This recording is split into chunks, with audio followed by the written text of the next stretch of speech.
सबसे पहले तो मैं अपनी बात शुरू करने से पहले आप सबको धन्यवाद दूंगा।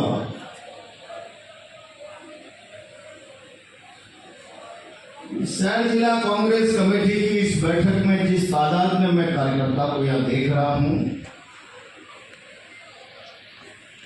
मैं विश्वास के साथ कह सकता हूं कि अब प्रदेश अध्यक्ष जी की भावना के अनुरूप आपने मन बना लिया इस सरकार के चेहरे का नकाब।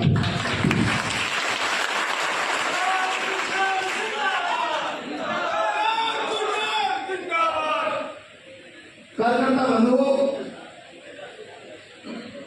राहुल जी इस समय वोटर अधिकार यात्रा पर बिहार के दौरे पर हैं। मैं बहुत जिम्मेदारी से एक बात आज आपके सामने रखना चाहता हूं।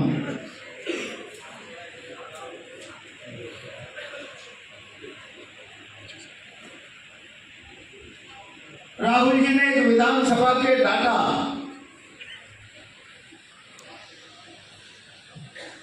पूरे देश के विरोधी दल के नेताओं के सामने, पूरे देश के सामने रखे कि किस प्रकार वोटों की हेरा फेरी करके परिणामों को बदला जाता है, और नारा दिया वोट चोरी। यहां से कांग्रेस का प्रबुद्ध कार्यकर्ता बैठा, बहने बैठी, और मैंने हमेशा कहा कि देश किसी सरकार की मर्जी से नहीं, संविधान की व्यवस्था से चलता है। और जब हम संविधान की बात करते हैं तो फिर हमें यह भी जान लेना चाहिए, भारत के संविधान की सारी शक्ति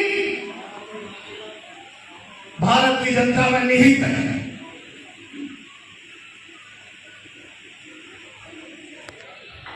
और जब भारत के संविधान की शक्ति भारत की जनता में निहित है,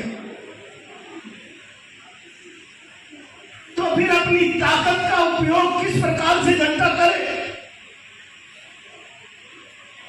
प्रजातंत्र की इस व्यवस्था में जनता को अपने अधिकार का, अपनी ताकत का उपयोग करने का मात्र अवसर मिलता है मतदान। और मैं आज सवाल खड़ा कर रहा हूं कांग्रेस पार्टी के कार्यकर्ताओं के माध्यम से हाड़ौती की जनता के सामने, अपनी ताकत का प्रदर्शन वोट में निहित है। अगर उस वोट को ही चुरा लिया जाए, छोड़ दिया जाए, मरोड़ दिया जाए, तो ये जनता की ताकत के अधिकार पर डाका है, चोरी नहीं, डाका है, डाका।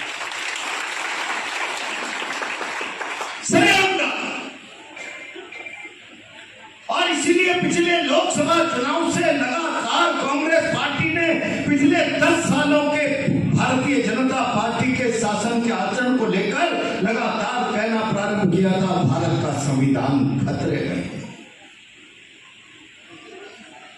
भाई मेरी प्रार्थना, पीछे बात नहीं करिए, गेट पे खड़े हैं जो लोग। और जब कांग्रेस पार्टी संविधान खतरे में है बात करती है, तब हमको यह समझने की आवश्यकता है कि आखिर संविधान कैसे खतरे में। हिंदुस्तान की मौजूदा शासन व्यवस्था में इस मुल्क में अगर कोई एक भी कानून प्रभावी रूप से काम कर रहा है तो वो संविधान की व्यवस्था के अनुसार काम कर रहा है। और कहीं उस कानून का दुरुपयोग होता है, उसका वायलेशन होता है, उसका बेजा इस्तेमाल होता है, तो संविधान की आत्मा घायल होती है, ये मान करके चले। और जब ये बात मैंने कही तो ये बात यहां बैठे हुए एक एक कार्यकर्ता के समझ में आ गई। आज कोटा में हालात क्या,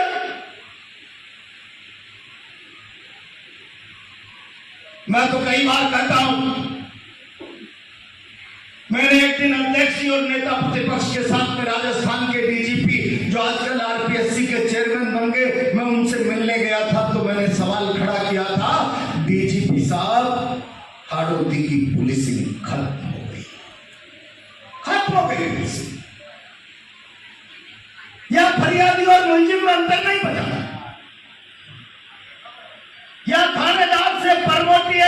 पार्टी ने पुलिस की, प्रशासन की व्यवस्था पर इस प्रकार से कब्जा कर लिया। फरियाद लेकर जाने वाला विरोधी दल का व्यक्ति है तो कानून नजरअंदाज करेगा, और अपराधी सत्तारूढ़ दल का है तो कानून आंखें बंद कर लेगा। संविधान की आत्मा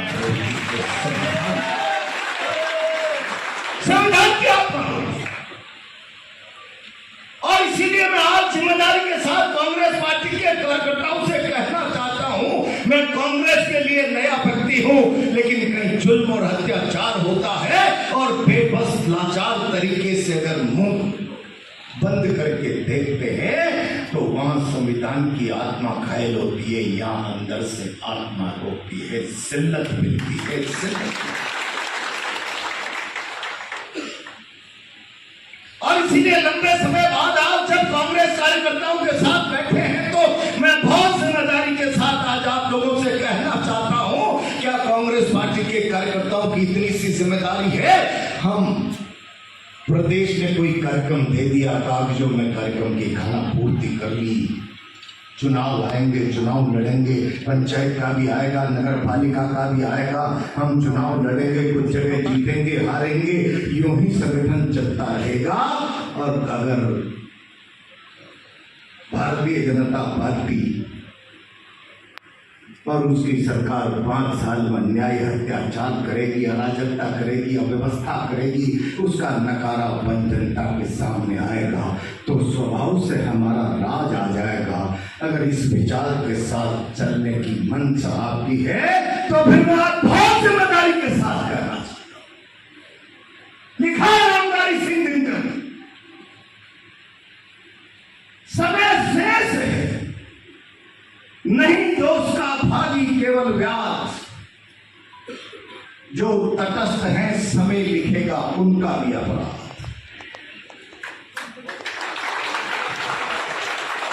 बहेलिया ने जाल बिछा दिया, बहेलिया ने पक्षी पकड़ लिए, चिड़िया पकड़ ली, हत्या कर दी। केवल बहेलिया व्याज शिकारी उसका दोषी नहीं है, जो जाल से शिकारी को पकड़कर पक्षियों को मारते हुए मौन धारण करके देख ले, समय उसका भी अपराध लिखेगा। और अगर आज हम चुप रहे हम केवल इस उम्मीद के साथ कि भारतीय जनता पार्टी के शासन के नकारापने के कारण जनता स्वभाव से हमको सत्ता सौंप देगी, तो वो जनता की मजबूरी हो सकती है, लेकिन इतिहास के पन्नों में सत्ता में आने के बाद भी हमारा स्थान तलाशोगे तो हमारे चेहरे पर भी अपराध के धब्बे नजर आएंगे। और इसलिए अब समय आ गया जब कांग्रेस के कार्यकर्ता